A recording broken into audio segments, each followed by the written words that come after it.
Hello students, once again welcome back to the YouTube channel Computer World. Today we are again back with the next practice paper for class 10 IT 402. So let us start with the video. Before starting the video, अगर आप इस channel पे पहली बार आए हैं and अगर आपको video देखने के बाद अच्छी लगे तो don't forget to like the video, share and subscribe with your friends. So let us start with our practice paper 2. So students, starting with the general instructions, we are having the same instructions that आपके paper में total 21 questions रहेंगे divided into two sections A and B. Section A is objective type questions and section B is of subjective type questions carrying 24 and 26 marks respectively. And इसके बाद बात करते हैं objective type question में starting के जो आपका first question होगा उसके जितने भी parts होंगे वो employability skills में से रहेंगे and बाकी second, third, fourth and fifth question के जो parts होंगे that will be from the subject specific skills. ठीक है? Now let us start with the question number 1 of section A. It says which operating system is freely available. कौन सा operating system ऐसा है जो freely available है? तो we are having the options as Linux, Windows 7, BOS और Android. BOSS is Bharat operating system solutions. ठीक है? सो इनमें से कौन सा ऑपरेटिंग सिस्टम ऐसा है जो फ्रीली अवेलेबल है? देखिए स्टूडेंट, जब ऑपरेटिंग सिस्टम की बात की गई है तो इसमें it is asking about the computer operating system. ठीक है? तो लाइनेक्स, विंडोज 7, बॉस और एंड्रॉइड, इनमें से जो फ्रीली अवेलेबल है दैट इज लाइनेक्स. ठीक है? विंडोज 7 लेने के लिए हमें कुछ ना कुछ पे करना पड़ता है, यानी कि लाइसेंस वगैरह लेना पड़ता है. Same with BOSS. ठीक है? Now we have the second question. High expectations from self can leave one with chronic anxiety and stress, thus leading to dash stress. अगर हम खुद से बहुत ज़्यादा expectations कर लेते हैं तो हम बहुत ज़्यादा anxiety में हो जाते हैं और worried हो जाते हैं. तो इस वजह से हमें किस टाइप का stress होता है? Physical, emotional, mental और financial. तो when we have high expectation from ourselves, it leads to mental stress. So the answer will be mental stress, right? Next question is, which of the following are the qualities of the successful entrepreneurs? इनमें से कौन सी ऐसी qualities हैं जो successful entrepreneurs की रहती हैं? They are confident, they take responsibility for their actions, they work hard, all of the above.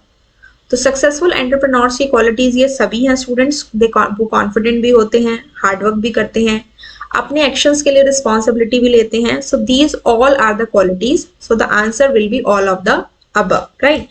All of the above. ठीक है? Now we move on to the next question. Next is question number, this is the fourth part. Which of the following statements about self awareness is correct? Self awareness के लिए इनमें से कौन सी statement correct है? तो self awareness का मतलब क्या होता है स्टूडेंट्स? खुद के बारे में जानना, खुद की वीकनेस और स्ट्रेंथ के बारे में पता होना. It means having clear perceptions about your personality. It is a powerful force that impels one to do things and get success. It is a conscious knowledge of one's own characteristics and feelings. It gives understanding of how others perceive us. So according to the four options, students, अगर हम self awareness की बात करें तो self awareness का मतलब होता है it is a conscious knowledge of one's own characters and feelings. अपने बारे में जानना, that is known as self awareness. So the correct answer will be option C, right? Next is question number 5. Question number 1 का fifth part है, which of the following entrepreneurship refers to starting industries in which manufacturing, trading, providing services, productions are done on a micro scale? कौन सा ऐसा entrepreneurship की category रहती है जिसमें industries को स्टार्ट किया जाता है जहाँ पे मैन्युफैक्चरिंग, ट्रेडिंग, सर्विसेज, प्रोडक्शन एक छोटे स्केल पे होता है, माइक्रो स्केल पे. So women entrepreneurship, agricultural entrepreneurship, small scale entrepreneurship और नन ऑफ दीज. तो इनमें से स्टूडेंट्स माइक्रो स्केल की बात हो रही है तो ऑफ कोर्स हमारा आंसर क्या होगा? Small scale entrepreneurship. Women entrepreneurship वो हुआ जहाँ पे विमेन किसी बिजनेस को सेटअप करती है, और एग्रीकल्चरल एंटरप्रेन्योरशिप वो हुआ कोई भी ऐसा बिजनेस जो एग्रीकल्चर से रिलेटेड प्रोडक्ट्स को बनाना या उन एक्टिविटीज से रिलेटेड होता है, दैट इज एग्रीकल्चर एंटरप्रेन्योरशिप. ये टाइप्स ऑफ एंटरप्रेन्योरशिप पे एक शॉर्ट्स वीडियो है, I will give you the link in the description video. आप क्विक रिवीजन के लिए उसे जाके चेक कर सकते हैं. हमारे पास 4 टाइप्स ऑफ एंटरप्रेन्योरशिप रहती है. ठीक है? देन नेक्स्ट होता है हमारा students, which of the following shortcut की combination allows you to delete a file permanently? कौन से शॉर्टकट की कॉम्बिनेशन से आप किसी भी फाइल को परमानेंटली डिलीट कर सकते हैं? Shift plus delete, control plus delete, control plus x और कंट्रोल प्लस के। जनरली जब हमें किसी भी फाइल को अपने सिस्टम में से डिलीट करना होता है तो we press the just select the file और folder and press the delete key, लेकिन वो कहाँ चली जाती है, रिसाइकिल बिन में। लेकिन परमानेंटली आपको अगर उस प्लेस से डिलीट करना है, वो आपको रिसाइकिल बिन में नहीं मिले, तो उसके लिए आप यूज करेंगे shortcut key shift plus delete, right, this one, shift plus delete. चलिए now we move on to the next question, question number 2। ये आपके सब्जेक्ट स्पेसिफिक स्किल्स में से हैं, 6 क्वेश्चंस में से आपको 5 अटेम्प्ट करने हैं, ठीक है। A person who rights a blog और वेब ब्लॉग, जो पर्सन ब्लॉग या वेब ब्लॉग लिखता है वो कौन होता है, उसे हम क्या बोलते हैं, program, user, blogger, none of these. Of course जो ब्लॉग लिखता है वो पर्सन कौन होता है स्टूडेंट्स, ब्लॉगर, ठीक है। Next question, the dash command is used to modify the existing rows in a table. अगर हमें अपने टेबल में रोज में चेंजेस करने हो, मॉडिफाई मीन्स चेंज करना, तो हम कौन सी कमांड का यूज करेंगे, अपडेट, सेलेक्ट, इंसर्ट, रिव्यू। देखिए चेंजेस करने हैं टेबल में, आपको कहीं पे भी अगर रो में चेंजेस करने हैं, यानी कि टेबल के अंदर डेटा में किसी में भी चेंज करना है, तो हम यूज करते हैं अपडेट कमांड, ठीक है। सेलेक्ट कमांड डिस्प्ले के लिए यूज होती है, रिव्यू हमारी कमांड है नहीं, और इंसर्ट कमांड की हेल्प से हम न्यू रोज को इंसर्ट करते हैं। तो एग्जिस्टिंग रोज को अगर मॉडिफाई करना हो, यानी कि अंदर के डेटा में चेंजेस करने हो, तो हमारे पास जो कमांड होती है students, that is the update command, right, this update command, ठीक है। Now we move on to the next thing, third part of question number 2। Dash is a database element used to view, enter and edit the records in a table. Table के अंदर अगर हमें data को देखना हो, उसमें add करना हो या चेंजेस करने हो, तो कौन से डेटाबेस एलिमेंट में हम कर सकते हैं, form, report, query, none of these. So in this case the correct answer will be form. Report होता है समराइज्ड, उसका जो टेबल में डेटा है उसको समराइज करके शो करना और उसे प्रिंट कर पाना, वो that is a report. Query होता है आस्किंग द क्वेश्चंस, यानी कि टेबल के अंदर कुछ क्वेश्चंस पुट अप करके कंडीशन के बेसिस पे जब हम डेटा को निकालते हैं, दैट इज अ क्वेरी। और जहां हम डेटा को देख पाते हैं, एंटर कर पाते हैं, एडिट कर पाते हैं, वो होता है हमारा फॉर्म, ठीक है। जैसे आप कई बार स्कूल्स में या कॉलेजेस में फॉर्म फिल करने के लिए जाते हैं, तो आपके पास वहां पे फील्ड्स होती हैं, आपको उसके अगेंस्ट में अपना डेटा फिल करना होता है, ठीक है। So that is a form. Fourth part, Neeta is planning to take a car loan to buy a new car, but she is not sure about the pay back time, whether to pay it back in 5 or 6 years, considering that her monthly fuel cost will also increase. In such cases, which of the following features of spreadsheet can she use to get an idea about it? Question के मतलब को समझते हैं। Neeta is planning to take a car loan, लेकिन उसे पता नहीं है कि वो जो जो लोन ले रही है उसका वो पैसा कितने टाइम में रिटर्न करेगी, 5 ईयर्स में करेगी या 6 ईयर्स में करेगी। बिकॉज उसे पता है कि जो भी चेंजेस वो करेगी उसके अकॉर्डिंग उसकी जो फ्यूल कॉस्ट है वो भी इंक्रीज होगी, ठीक है। तो उसे स्प्रेडशीट की कौन सी फीचर का यूज करना चाहिए, यानी कि उसे ये चेक करना है कि उसकी फ्यूल कॉस्ट एक पर्टिकुलर लेवल पे रहे तो उसे कितने टाइम में पे करना है। इनपुट गिवन है, आउटपुट निकालना है, ठीक है ना। तो क्वेश्चन को समझना है, consolidation, macros, templates, what if analysis, 4 option है आपके पास। आप चारों को इससे रिलेट करके देखो। कंसोलिडेशन आपको पता है डेटा को कंबाइन करके मास्टर वर्कशीट में लाना होता है, तो ऐसा काम तो इसमें कुछ हो नहीं रहा। मैक्रोस का मतलब होता है एक हमने सेट ऑफ टास्क को उसको एक कमांड की फॉर्म में सेव करके रख दिया और बार बार उसे यूज कर सकते हैं, तो इससे रिलेटेड भी कोई काम नहीं हो रहा। टेम्पलेट्स होता है कि हमने एक सैंपल डॉक्यूमेंट बना दी या सैंपल प्रेजेंटेशन बना दी या शीट बना दी जिसको हम आगे कभी यूज कर सकते हैं। लास्ट है हमारा व्हाट इफ एनालिसिस, तो सबसे एप्ट जो आंसर है वो आपका ये बनेगा, बिकॉज व्हाट इफ एनालिसिस में हमारे पास 3 टूल आते हैं, गोल सीक, सॉल्वर एंड सिनेरियो। तो हम क्या करते हैं, कई बार हमें इनपुट गिवन होता है, हमें आउटपुट निकालना होता है, और कई बार आउटपुट गिवन होता है, इनपुट निकालना। तो इसके लिए एक पर्टिकुलर चीज के होने से जब दूसरी चीज निकालनी हो तो उसमें बेस्ट आपका होता है व्हाट इफ एनालिसिस, ठीक है। So this will be the correct answer, what if analysis, right. Next is part 5 of question number 2. Dash styles are used to format graphics and text streams including text wrap, border, background and column. कौन से style की help से आप graphics को format कर पाते हैं जिसमें text frame, text wrap, border, background, column सब आ जाते हैं। Options are border, frame, table, text. तो हमारे पास राइटर में जो स्टूडेंट स्टाइल होते हैं वो कितने टाइप्स के होते हैं, 5 टाइप्स के होते हैं। ये देखिए फॉर्मेट मेन्यू में स्टाइल्स एंड फॉर्मेटिंग में गए, This is paragraph style, then character style, then frame style, then page style and then list style. ठीक है, अब यहाँ पे जो आपका ये फ्रेम स्टाइल है, this is related to the graphics. देख रहे हो आप यहाँ पे ग्राफिक, लेबल, ओएलई, वाटरमार्क. ठीक है, सो इसके अकॉर्डिंग हमारा करेक्ट आंसर क्या बनेगा students? Frame styles. Now sixth part of question number 2 is a dash language is a portion of DML involving information retrieval only. कौन सी लैंग्वेज जो है वो DML का पार्ट है जिसमें हम इंफॉर्मेशन को रिट्रीव कर पाते हैं?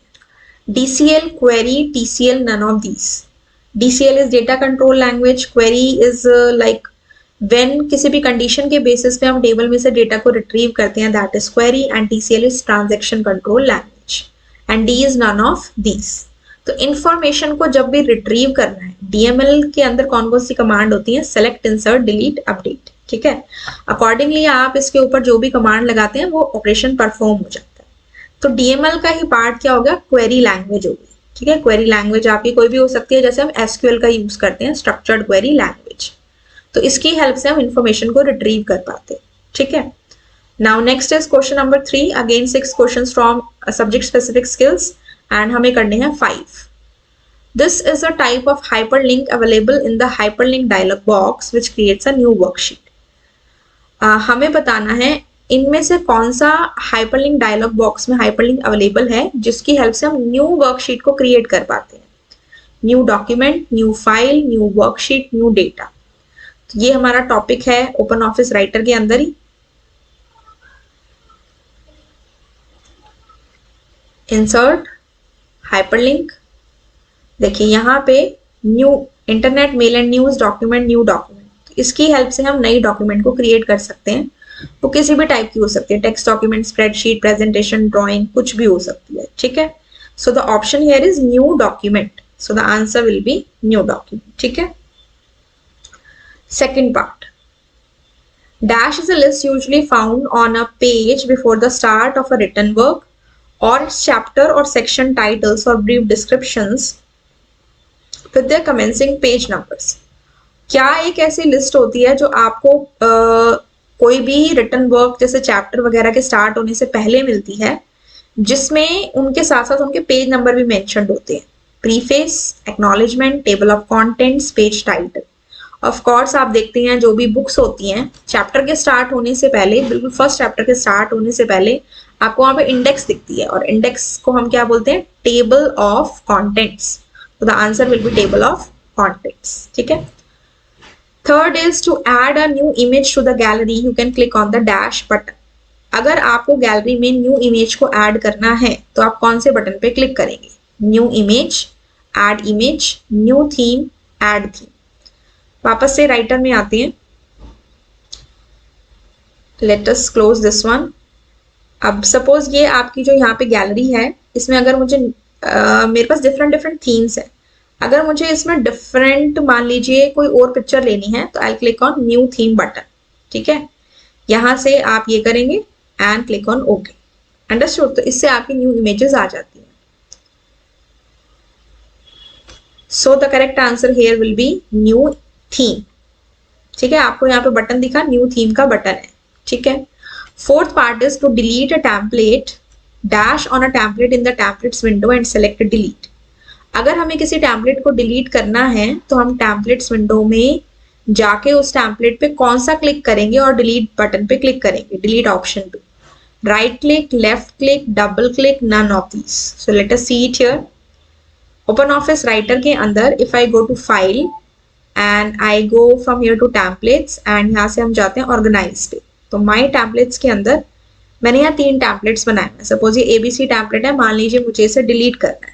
अभी मैं लेफ्ट क्लिक कर रही हूँ तो कुछ नहीं हो रहा, डबल क्लिक किया तो कुछ नहीं हुआ. Okay, it's saying error कॉपिंग template. अब हम राइट क्लिक कर रहे हैं तो देखो यहाँ पे डिलीट का ऑप्शन आपको दिख रहा है. तो कौन सा क्लिक करना है आपको डिलीट करने के लिए? Right click. So the correct option will be right click. ठीक है, when a user inserts a new worksheet in a spreadsheet software, the new worksheet will be inserted dash. जब भी एक स्प्रेडशीट सॉफ्टवेयर में user नई worksheet add करता है तो वो कहाँ ऐड होती है? शीट टैब के एंड में, शीट टैब के बिगनिंग में, next to the active sheet, none of these. तो हमारे पास यहाँ पे ओपन ऑफिस कैल्क भी है. अब ये शीट 1 सेलेक्टेड है, मान लो मैंने शीट 2 को सेलेक्ट किया, ठीक है। तो अब हम यहाँ से जाते हैं इंसर्ट पे और इंसर्ट पे जाते हैं हम शीट पे। तो आपसे पूछा बिफोर और आफ्टर, लेकिन किसके? Current sheet. करंट शीट कौन सी होती है? एक्टिव शीट, जिसको हमने सेलेक्ट किया गया है। तो जहां पे भी है उसके नेक्स्ट में होगी, चाहे उसके पहले हो चाहे उसके आगे हो, लेकिन it will be always next to the active sheet, ठीक है। Okay, next is 6th part, abc@mnc.co.in represents a dash। ये आपको आप देख रहे हो ये क्या है? abc@this.co.in। तो जहां पे भी @ का साइन आता है उसमें हमारा क्या चीज हो जाती है? MAC address, URL, email address और नन ऑफ दीज। तो that is of course email address, ठीक है। ईमेल एड्रेस में क्या क्या चीजें होती हैं? User name and domain name, @ से पहले वाला यूजर नेम और उसके बाद वाला आपका डोमेन, ठीक है। और मैक एड्रेस होता है मीडिया एक्सेस कंट्रोल एड्रेस, वो हर डिवाइस का अपना अलग होता है। और यूआरएल होता है यूनिफॉर्म रिसोर्स लोकेटर, यानी कि किसी भी वेबसाइट का जो एड्रेस होता है, जैसे कि www.amazon.co.in, तो वो एक यूआरएल, ठीक है। लेकिन ये क्या है? It is an email address, right. Now question number 4, again 6 में से आपको 5 करने हैं। Subject specific skills, part B of your book. A collection of web pages link together in a random order. जब बहुत सारे वेब पेजेस को हम रैंडम ऑर्डर में इकट्ठा कंबाइन कर देते हैं, उसे हम क्या कहते हैं? Website, web server, search engine, web browser. Correct answer is website. जैसे कि आपकी बुक में बहुत सारे पेजेस होते हैं, ऐसे ही जो वेबसाइट होती है वो बहुत सारे वेब पेजेस से मिलके बनी होती है। और वेब पेज क्या होता है? इंटरनेट के ऊपर जो कोई भी एक इलेक्ट्रॉनिक पेज होता है ना, उसे हम वेब पेज कहते हैं, ठीक है। वेब सर्वर होता है ऐसा कंप्यूटर जहां से हमें डेटा फेच होके हमारे सिस्टम पे मिलता है। सर्च इंजन होता है कोई भी ऐसा सॉफ्टवेयर जिसके थ्रू हम डेटा को सर्च करते हैं, जैसे गूगल क्या है? वो एक सर्च इंजन है। और गूगल क्रोम क्या है? वो एक वेब ब्राउजर, ठीक है। Don't get confuse in these. और वेब ब्राउजर अभी हमने पढ़ा, समझा। वेब ब्राउजर कोई भी ऐसा सॉफ्टवेयर जिसकी हेल्प से हम इंटरनेट को एक्सेस कर पाते हैं, ठीक है। Second part, dash are the descriptions about the changes made in cells during record changes mode. जब भी आप सेल्स के अंदर कोई भी चेंज करते हैं और उसको रिकॉर्ड कर रहे होते हैं, तो उसके साथ जो भी डिस्क्रिप्शंस आती हैं, उसके बारे में जो इंफॉर्मेशन आती है, उसे क्या बोला जाता है? Tips, messages, comments, none of these. तो ये हमने इलेक्ट्रॉनिक स्प्रेडशीट वाले टॉपिक में पढ़ा था, वो होते हैं हमारे कमेंट्स। ऑटोमेटिकली भी आ जाते हैं, हम इंसर्ट भी कर सकते हैं। जैसे कि ये आपका है ओपन ऑफिस कैल्क। सपोज मैंने यहाँ पे लिखा 45 एंड यहाँ पे मैंने किया एडिट, देन हम गए चेंजेस एंड देन रिकॉर्ड पे। अब मैंने 45 के प्लेस पे 90 कर दिया, तो ये रेड से हाईलाइट हो गया। अब देखो यहाँ पे इसमें जो आपको ये येलो बॉक्स में दिख रहा है, मेरा नेम दिख रहा है, डेट एंड टाइम दिख रहा है। Cell B2 changed from 45 to 90। तो ये क्या है? ऑटोमेटिकली एडेड कमेंट्स है, ठीक है। अंडरस्टूड? तो correct answer will be comments. Now next question is state true और false. Duplicate values can be entered in a column marked as primary key. कोई भी कॉलम को जब हम प्राइमरी की सेट करते हैं तो can be add the duplicate values in this one. Is it true और false? It is 100% false, because जिस भी कॉलम को हम प्राइमरी की सेट करते हैं, हम इसीलिए सेट करते हैं ताकि उसमें यूनिक वैल्यूज आए, कोई भी डुप्लीकेट वैल्यू ना आए। Understood? A group of computers, fourth part, a group of computers connected together with the help of cables within an office building is called dash। जब हम बहुत सारे कंप्यूटर को आपस में कनेक्ट कर देते हैं एक ऑफिस बिल्डिंग के अंदर, तो उसे हम क्या कहते हैं? पैन, मैन, वैन, LAN. Personal area network, metropolitan area network, wide area network और लोकल एरिया नेटवर्क। तो एक ऑफिस बिल्डिंग की बात हो रही है, so that will comprise LAN, ठीक है। अगर हम घर में कनेक्शन की, जैसे एक रूम के अंदर हमें अपने फोन के थ्रू कंप्यूटर में ट्रांसफर करना है या फोन के थ्रू दूसरे फोन से डेटा लेना है, तो वो पैन में आएगा। और एक सिटी के अंदर जैसे मान लो केबल टीवी की, बहुत सारे केबल टीवी के सर्विस प्रोवाइडर्स होते हैं, उनको कनेक्ट करना है या बैंक की ब्रांचेस को एक सिटी में कनेक्ट कराना है, तो हम उसमें मैन का यूज करते हैं, ठीक है। और वैन का तो बेस्ट एग्जाम्पल इंटरनेट होता ही है, ठीक है।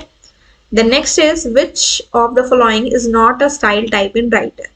इनमें से राइटर का स्टाइल टाइप कौन सा नहीं है? Frame style, image style, list style, character style.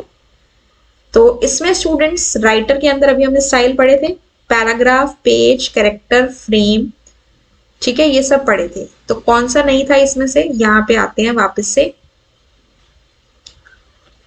Format menu, styles and formatting, shortcut keys F11, page style, list style, frame style, character style and paragraph style. तो यहाँ पे हमारे पास कौन सा नहीं है, इमेज स्टाइल नहीं है। ठीक है, क्योंकि जितने भी इमेजेस और ग्राफिक्स हैं उसके लिए नाम यहाँ पे है फ्रेम स्टाइल, तो इमेज स्टाइल नहीं है। क्वेश्चन पेपर में ना आप क्वेश्चन को बिल्कुल ध्यान से पढ़ना कि इसमें कई बार नॉट भी पूछा जा सकता है, तो just read the question very carefully. Then six part, which of the following websites is used for booking the train tickets. Train की टिकट बुक करने के लिए कौन सी वेबसाइट इनमें से होती है, Nykaa, IRCTC, red bus, Myntra. Such an easy question, I think ये तो सभी बच्चों को पता होगा। नायका इज अ वेबसाइट जहाँ पे ब्यूटी प्रोडक्ट्स मिलते हैं। IRCTC एक वेबसाइट है जहाँ पे आप ट्रेन की टिकट्स को बुक कर सकते हो, IRCTC।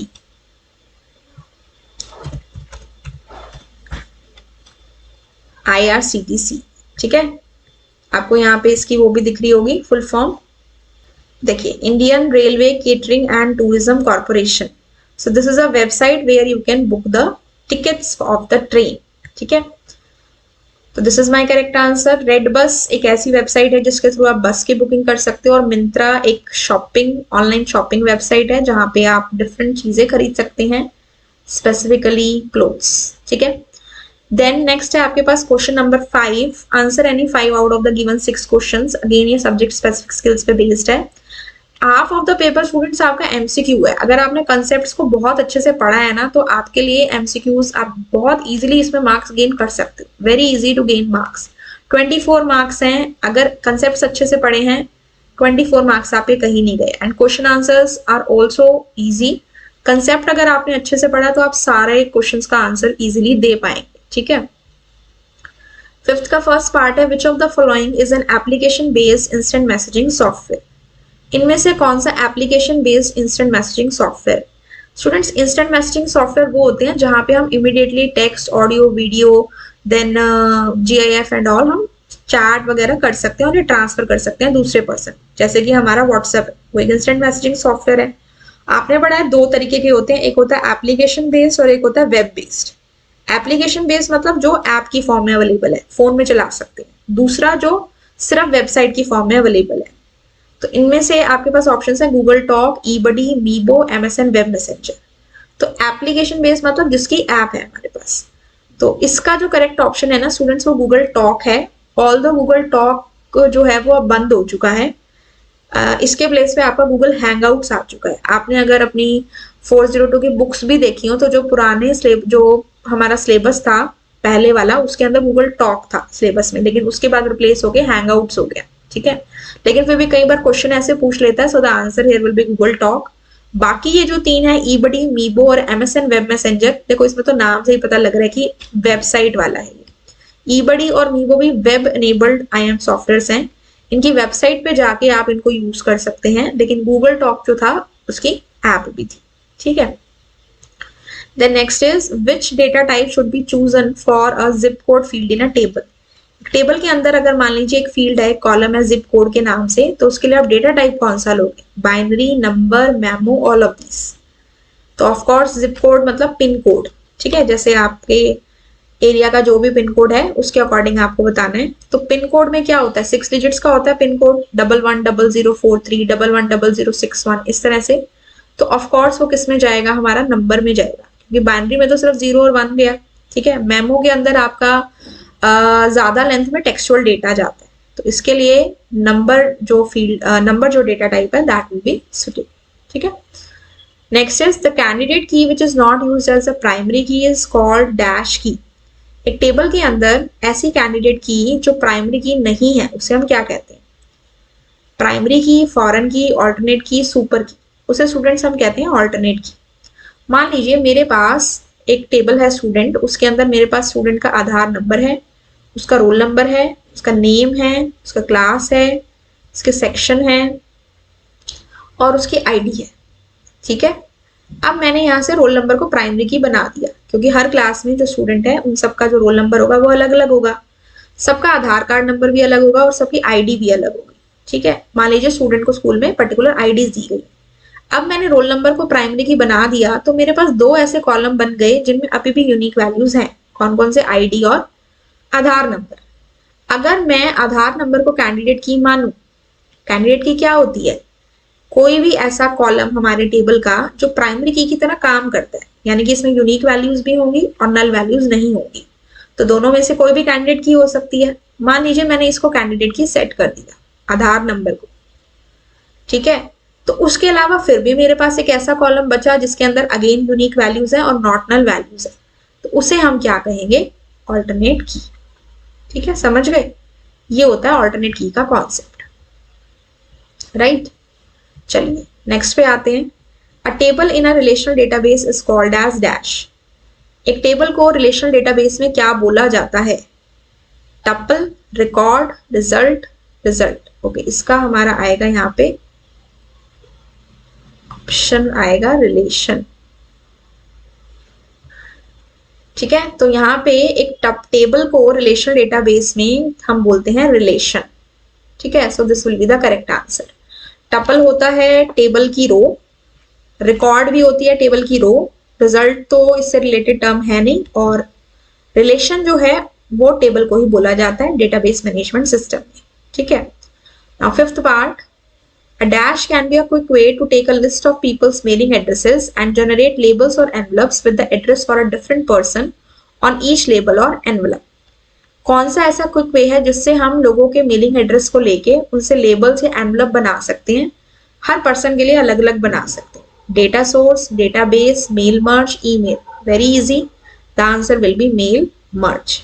जो ये हम मेलिंग एड्रेस लेते हैं ना लोगों का, उसको जब हम टेबल की फॉर्म में स्टोर करते हैं वो डेटा सोर्स होता है। ठीक है, लेकिन इस प्रोसेस में जब हम उसकी हेल्प से लेबल और एनवलप क्रिएट करते हैं तो वो प्रोसेस होता है मेल मर्ज। डेटाबेस तो आपको पता है लार्ज अमाउंट ऑफ डेटा को स्टोर करने के लिए होता है, and email is a different thing. ठीक है, क्वेश्चन नंबर 5 का 6th part. You created a table in MS Access or OpenOffice base. You decided to create two fields, roll number and date of birth. What will be the data type of the date of birth column? आपने किसी भी database software के अंदर एक table create किया, उसमें आपने दो फील्ड्स ली, roll number and date of birth. तो डेट ऑफ बर्थ जो आपने कॉलम लिया उसका डेटा टाइप क्या होगा? नंबर होगा, यस नो होगा, टेक्स्ट होगा, या डेट एंड टाइम होगा? तो नंबर में तो न्यूमेरिक डेटा जाता है।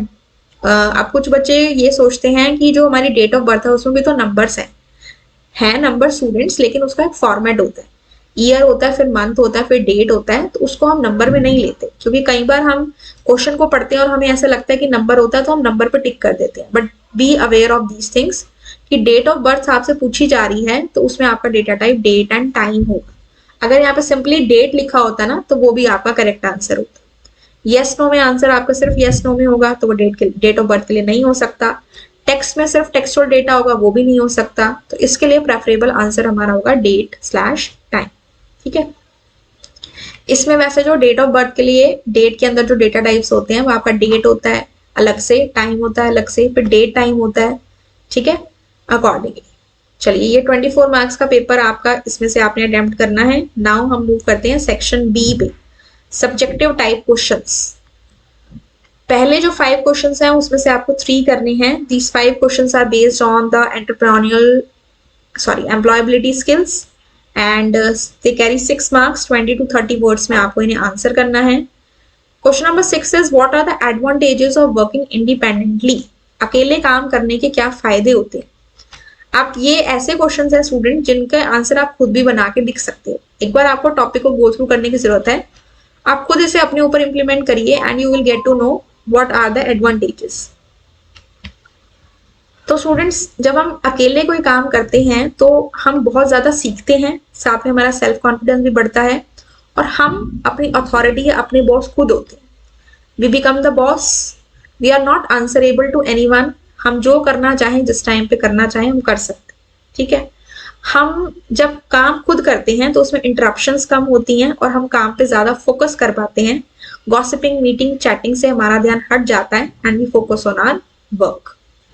It ensures greater learning because जब हम अकेले काम करते हैं तो हम चीजों को बहुत अच्छे से सीखते हैं। We feel empowered and a responsible person. Then it boost our self confidence because इससे हमारा कॉन्फिडेंस बढ़ता है, हम अपनी एबिलिटीज को जान पाते हैं कि हम ये भी काम कर सकते हैं and then we can achieve our goal. So these are some of the advantages of working independently. 2 marks का क्वेश्चन स्टूडेंट जब भी ऐसा आए कम से कम हेडिंग के साथ आप उसमें 4 पॉइंट जरूर लिखें. ठीक है. Then question number 7 is discuss self awareness and it's types. Self awareness अभी ऊपर भी आया था. सेल्फ अवेयरनेस का मतलब होता है स्टूडेंट्स कि हमें अपनी स्ट्रेंथ और वीकनेस के बारे में पता है. ठीक है. एंड अगर हमें अपनी वीकनेस के बारे में पता है तो हम इम्प्रूव करके उसे अपनी स्ट्रेंथ बनाएंगे, और जो हमारी स्ट्रेंथ है उसे हम एक्सेप्शनल टैलेंट की फॉर्म में ग्रो करेंगे. जब हमें अपनी स्ट्रेंथ और वीकनेस का पता है तो हम एक पर्टिकुलर एरिया पे फोकस करके अपने गोल को अचीव कर सकते हैं.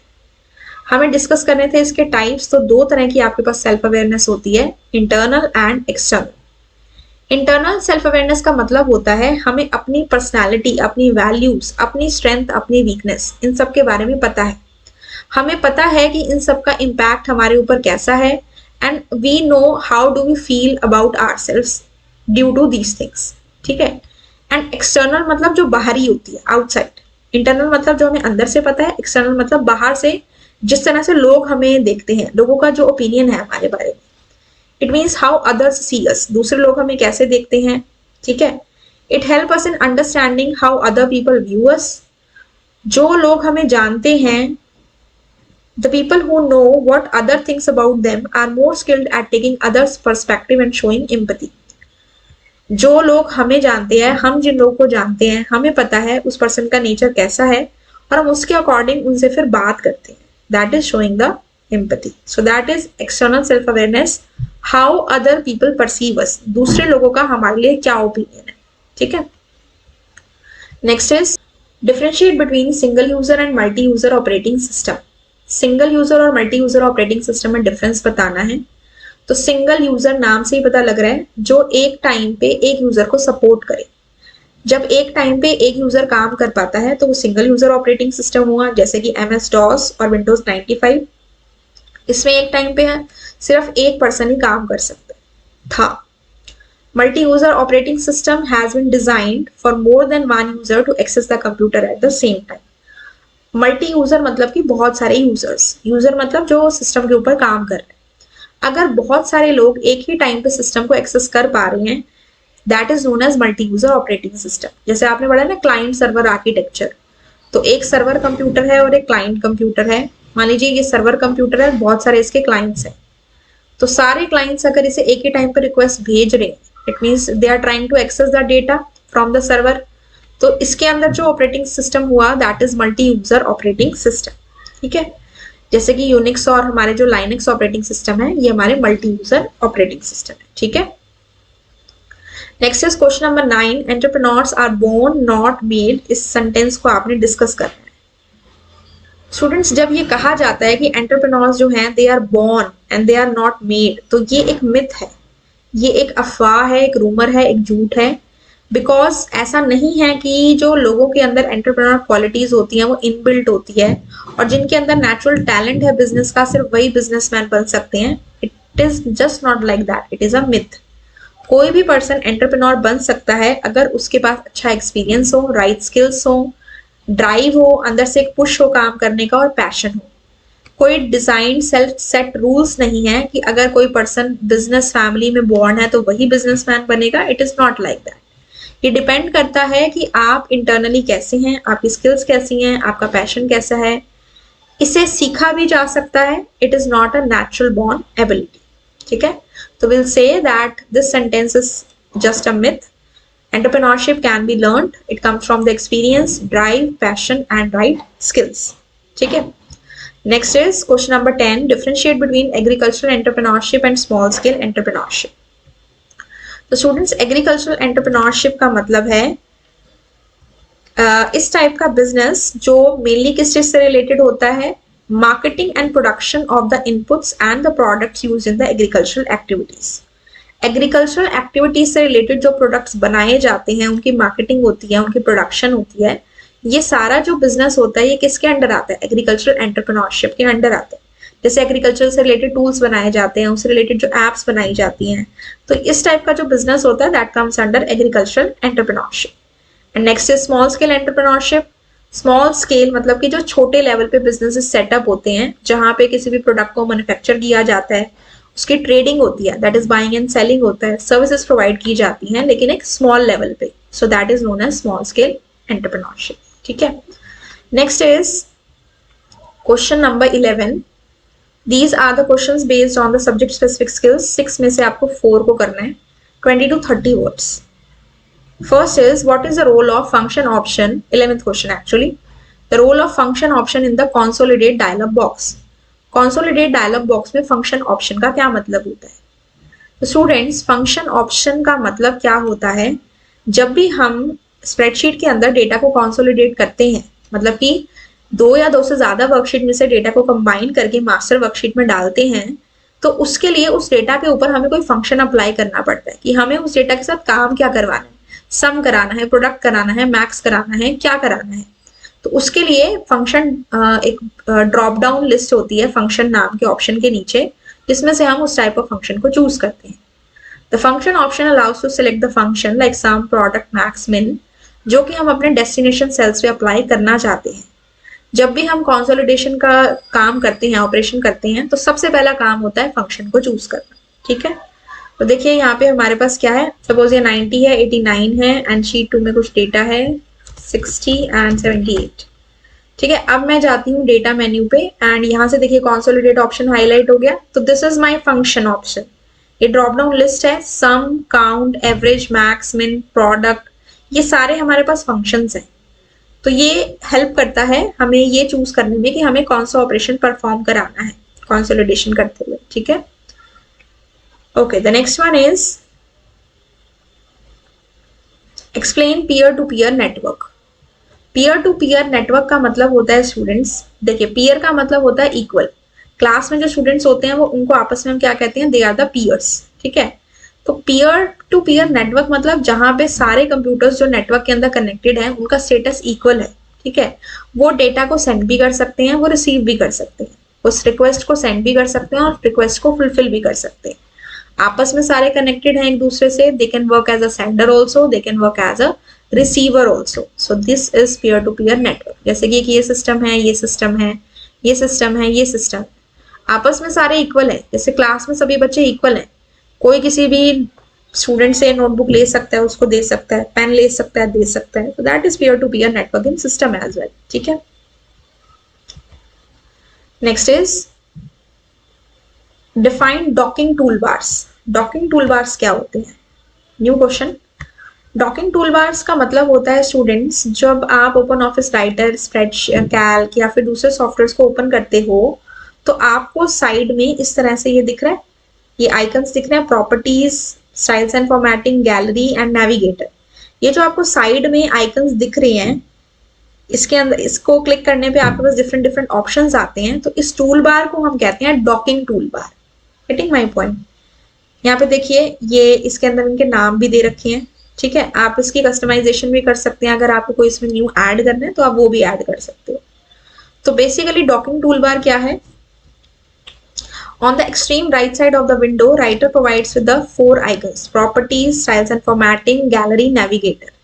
आप किसी भी आइकन पे क्लिक करके कॉरस्पॉन्डिंग टूल बार को ओपन कर सकते हैं और अपने टेक्स्ट को फॉर्मेट कर सकते हो, स्टाइल अप्लाई कर सकते हो, पिक्चर्स को इंसर्ट कर सकते हो, डॉक्यूमेंट में एक प्लेस से दूसरे प्लेस पे जा सकते हो। तो इसलिए ये जो टूल बार आपको शो हो रहा है ना स्टूडेंट्स, ये आपका क्या है? Docking tool bar, right. So इसे हम कहते हैं डॉकिंग टूल बार। चलिए next question, question number 14। Distinguish between hub and switch. Hub and switch दोनों ही हमारे क्या है? नेटवर्किंग डिवाइस है। तो हब एक ऐसा नेटवर्किंग डिवाइस है जो मल्टीपल कंप्यूटर्स को आपस में कनेक्ट करने के लिए यूज होता है। ठीक है, अगर आपसे पूछा जाए कि काफी सारे कंप्यूटर्स को आपस में कनेक्ट करना है तो उसके लिए हम कौन सा डिवाइस का यूज करेंगे? That will B hub. इस तरह का होता है, इसके आगे आपके पोर्ट्स होते हैं।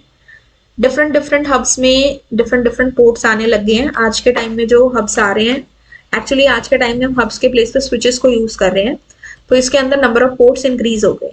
तो इसके थ्रू वायर जाती है और इसके थ्रू आपके सिस्टम जो है वो कनेक्ट होते हैं। ठीक है, लेकिन हब की एक डिसएडवांटेज है कि आपने जो डेटा सेंड करना है एक कंप्यूटर से किसी दूसरे कंप्यूटर पे, तो जिस कंप्यूटर से डेटा लेगा और जहां वो भेजेगा, उसे भेजना है एक कंप्यूटर पे, लेकिन वो सबको ब्रॉडकास्ट कर देता है, चाहे उसे चाहिए हो या नहीं चाहिए हो।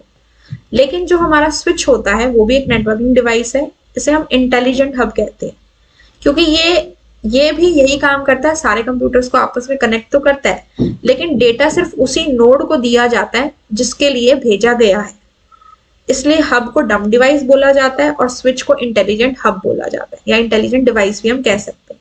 ठीक है, तो दोनों का काम सेम है, बट दोनों की जो वर्किंग है वो थोड़ी सी डिफरेंट है। हब डेटा सबको ब्रॉडकास्ट कर देता है, सबको सेंड कर देता है, लेकिन स्विच सिर्फ उसी को सेंड करता है जिसको भेजना है। ठीक है, now question number 15, right about different types of blocks. Different types of blocks के बारे में हमें बताना है। ब्लॉक्स क्या होते हैं? वर्चुअल डायरी की फॉर्म में होते हैं। डिफरेंट टाइप्स ऑफ ब्लॉक्स कौन कौन से हैं हमारे?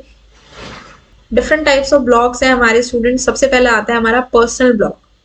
ऐसे ब्लॉग जो अपने पर्सनल यूज के लिए बनाए जाए, जैसे आप नॉर्मली एक डायरी लिखते हो, वैसे अगर आप वर्चुअली सिस्टम के अंदर कहीं पे भी अपनी डेली एक्टिविटीज के बारे में लिखने लग जाओ, आपकी पर्सनल चीजें उसमें लिखो डेली की एक्टिविटीज, आपने डेली क्या किया, सो that is a personal blog. ठीक है, दूसरा होता है हमारा जनरल ब्लॉग। जनरल ब्लॉग होता है जिसमें या हम उसे जनरल ब्लॉग भी कह सकते हैं। पर्टिकुलर सब्जेक्ट से रिलेटेड जब इंफॉर्मेशन होती है वो जनरल ब्लॉग है। जैसे मान लो किसी को मोबाइल डेवलपमेंट में बहुत ज्यादा इंटरेस्ट है, तो उससे रिलेटेड उसने सारी इन्फॉर्मेशन एक ब्लॉग बना के उसमें डाल दी, तो जनरलाइज ब्लॉग हो गया। किसी को कुकिंग में बहुत इंटरेस्ट है, उसने बहुत सारी रेसिपीज डाल दी, तो वो भी जनरल ब्लॉग हो गया। मान लीजिए किसी को म्यूजिक में या फैशन में बहुत इंटरेस्ट है, तो उसने उसका एक ब्लॉग बना दिया, तो वो भी क्या हो गया हमारा? फैशन ब्लॉग या फिर म्यूजिक ब्लॉग हो गया। तो ये किसमें आएगा हमारा? जनरल ब्लॉग या फिर जनरल ब्लॉग। ठीक है, राइट। ओके, नेक्स्ट होता है हमारा बिजनेस या फिर ऑर्गेनाइजेशनल ब्लॉग। ये हमारे कौन से ब्लॉग हैं जो बिजनेस को क्रिएट करने के लिए यूज होते हैं, बिजनेस को एक्चुअली जनरेट करने के लिए। सो ये जो ब्लॉग्स होते हैं ये बड़ी बड़ी जो कॉर्पोरेशन या ऑर्गेनाइजेशन होती हैं वो यूज करती हैं ताकि वो अपने प्रोडक्ट की मार्केटिंग कर सकें। ठीक है, so there are 3 types of blogs here, personal blogs, general blogs या जनरल ब्लॉग्स, या फिर बिजनेस और ऑर्गेनाइजेशनल ब्लॉग्स। ठीक है, ठीक है students, question number 15 done. Question number 16, how to add और delete a title for table of contents. Table of content के लिए आप टाइटल को ऐड या डिलीट कैसे करते हो? देखो स्टूडेंट्स, ये हमारा है ओपन ऑफिस राइटर। इसमें अगर मैं यहाँ पे कुछ कंटेंट लिखूं and I go to the insert menu और यहाँ से हम गए indexes and tables, indexes and tables, तो यहाँ पे मेरे पास जो इंसर्ट इंडेक्स टेबल वाला डायलॉग बॉक्स ओपन हो रहा है, इसमें टाइटल आ रहा है यहाँ पे। तो इसमें बाय डिफॉल्ट क्या है? Table of contents. अगर आपको यही टाइटल रखना है तो आप ओके पे क्लिक कर दोगे, एज इट इज आ जाएगा। अगर आपको कुछ और रखना है तो आप यहाँ से इसे टाइप करेंगे एंड क्लिक ऑन ओके। ठीक है, अगर आपको रखना ही नहीं है, मतलब कि डिलीट करना है, तो यहाँ इसको आप ब्लैंक छोड़ोगे और क्या कर दोगे? Click on okay. ठीक है, तो ये इस तरह से हम अपने टाइटल को टेबल ऑफ कंटेंट्स में ऐड कर सकते हैं या फिर डिलीट कर सकते हैं। डिफॉल्ट टाइटल होता है टेबल ऑफ कंटेंट्स, यही चाहिए तो ओके पे क्लिक कर दो डायरेक्ट।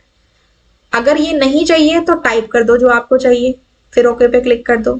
और अगर टाइटल को डिलीट करना है तो क्लियर कर दो और उसको ब्लैंक छोड़ दो एंड क्लिक ऑन ओके। ठीक है, so this is how to add और delete a title in table of contents, very easy. अब बात करते हैं लास्ट टाइप ऑफ क्वेश्चन पे, 4 मार्क्स के। 5 में से 3 आपको करने हैं 50 to 80 वर्ड्स में। चलिए बात करते हैं क्वेश्चन नंबर 17 की। After working on her budget, Seema realizes that her expenses at 3960 are far above her income of 2850. सीमा अपने बजट पे काम कर रही है, उसने देखा कि उसके जो खर्चे हैं 3960 वो उसकी इनकम से कहीं ज्यादा है, तो अपने बजट को मॉडिफाई करना चाहती है and she wants to reduce all the non essential budget items with the scenarios. ठीक है, help her by telling all the steps for creating the scenarios. अब सिनेरियो हमने पढ़ा था क्या होता है?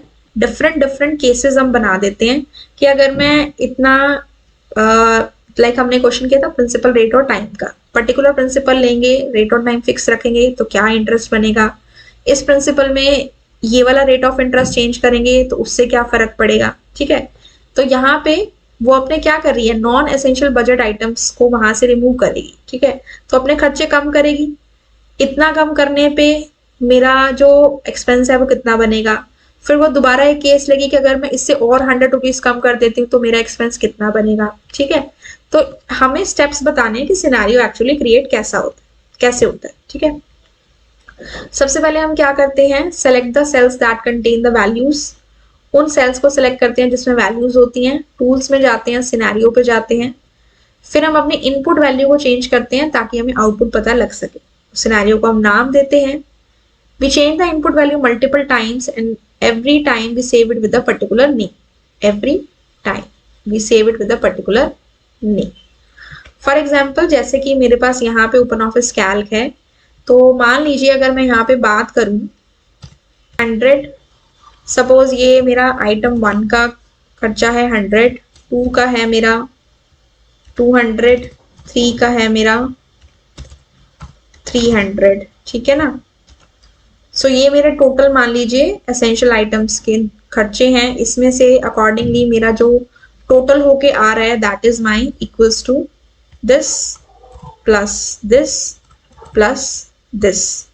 तो I am getting my total है 600, ठीक है। सपोज यहाँ पे मुझे वैल्यू चाहिए है 600 के लिए मुझे वैल्यू चाहिए, यहाँ पे मुझे सपोज अपना 500 लेके आना है। केस ऐसा बनाना है कि मेरा इसमें 500 आ जाए, तो मुझे यहाँ पे कोई ना कोई चेंजेस करने पड़ेंगे। तो मुझे क्या करना है, सिनेरियो बनाया इसका, हमने इसको सेलेक्ट किया, यहाँ से टूल्स में गए, यहाँ से हम सिनेरियो में गए, शीट 2 सिनेरियो 1, शीट 2 के अंदर है तो sheet 2 scenario 1, display border, copy back, ठीक है। ये मेरा फर्स्ट सिनेरियो है, यहाँ से हम इसे कोई कलर दे सकते हैं, ठीक है। शीट 2 सिनेरियो 1 बन रहा है। अब अगर मैं यहाँ पे 100 के प्लेस पे कर देती हूँ 50, तो मेरा यहाँ पे 550 हो गया। अगर मुझे 500 चाहिए तो मुझे इसको 0 करना पड़ेगा या फिर यहाँ कम करना पड़ेगा। सपोज मैंने इसको कर दिया 150, तो अकॉर्डिंगली ये चेंज हो रहा है। मान लीजिए मैंने 50 यहाँ कम कर दिया, 150 यहाँ कम कर दिया। तो इसको मैं अब क्या करूंगी, इसको मैं अगेन एक सिनेरियो बनाऊंगी। टूल्स, यहाँ से जाएंगे हम सिनेरियो पे। Okay, first we need to select it. Tools में गए, यहाँ से हम जाएंगे सिनेरियो पे। अब ये शीट 2 का सिनेरियो 2 बन गया, ठीक है।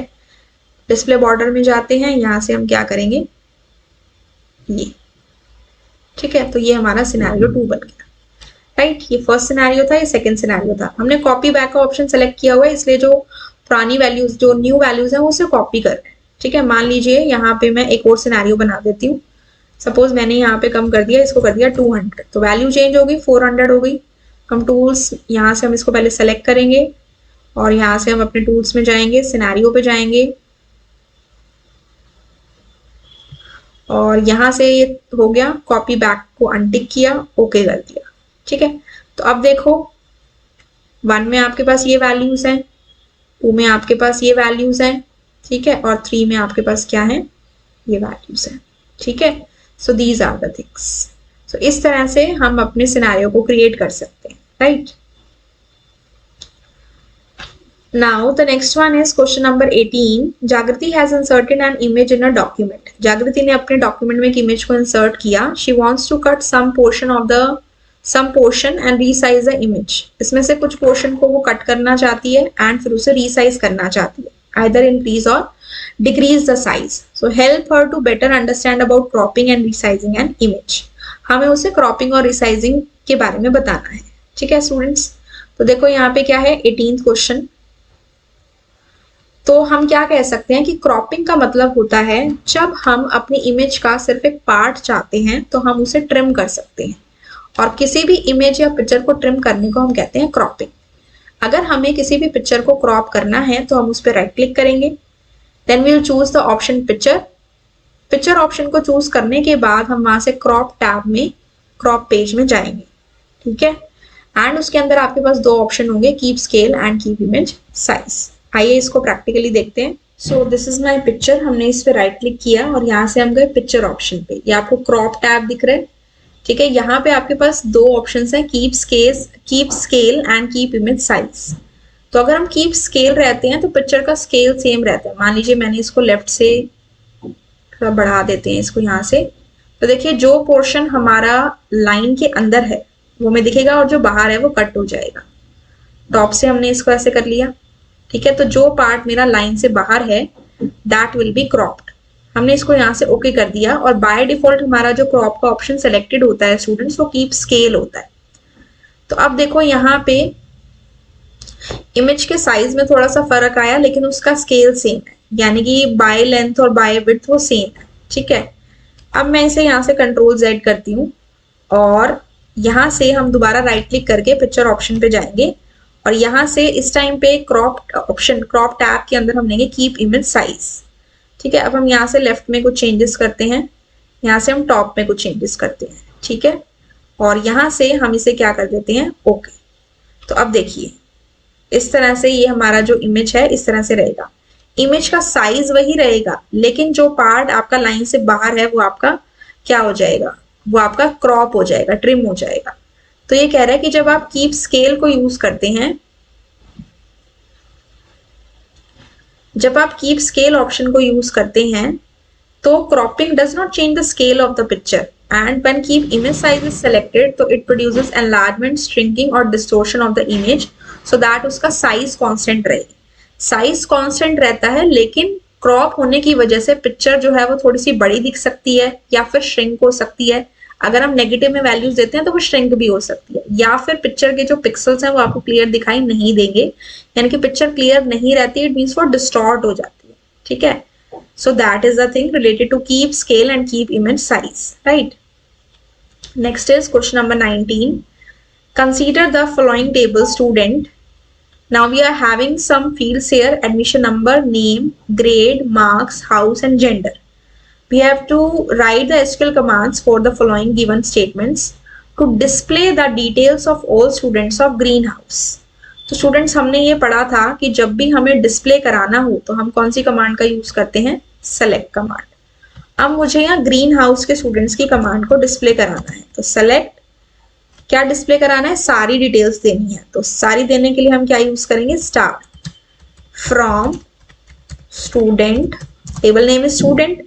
जब भी कंडीशन आ जाए तो हम पुट करेंगे where clause, where green house, तो कॉलम का नाम क्या है, house, where house equals to green, ठीक है।